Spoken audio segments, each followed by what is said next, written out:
If I was someone who'd never exercised regularly but wanted to make exercise a habit, here's exactly what I'd do. First off, I'd get super clear on why I want to exercise. Is it for my physical health, my mental health, for weight loss maintenance, all of the above? For me, it's all of the above. But what's the reason for you? Just having that why can make it a lot easier to exercise when you're not feeling motivated. Now I want you to look at what you're already doing. So think about your day-to-day movement. How many steps are you getting in? Are you already hitting the gym a few times a week? Are you going to a few classes?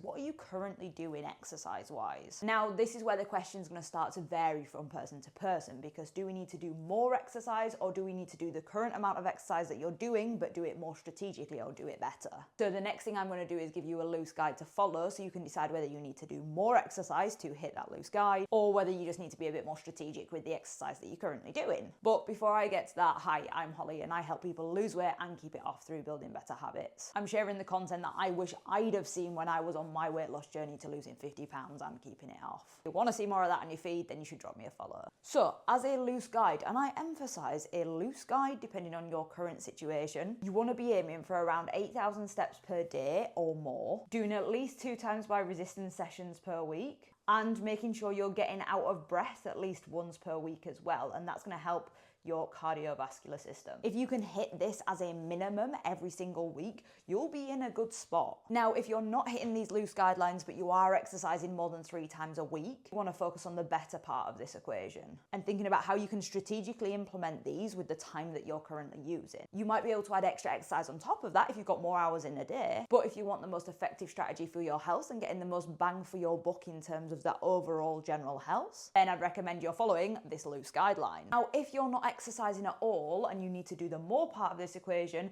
I'd recommend you start by working towards this. But we don't need to go from 0 to 100, so you don't need to start doing 5 gym sessions a week and marathon training. Start small, add 1,000 steps to what you're currently doing, add a gym session in, start following a structure in the gym. Start with 1 to 2 small changes that you can actually stick to and feel easy for you to integrate into your life. Once you're doing those things around 80% of the time, you can add another habit in to help you work towards this loose guideline. And if you want to see more tips on how I built exercise into my life, then check out my latest YouTube video.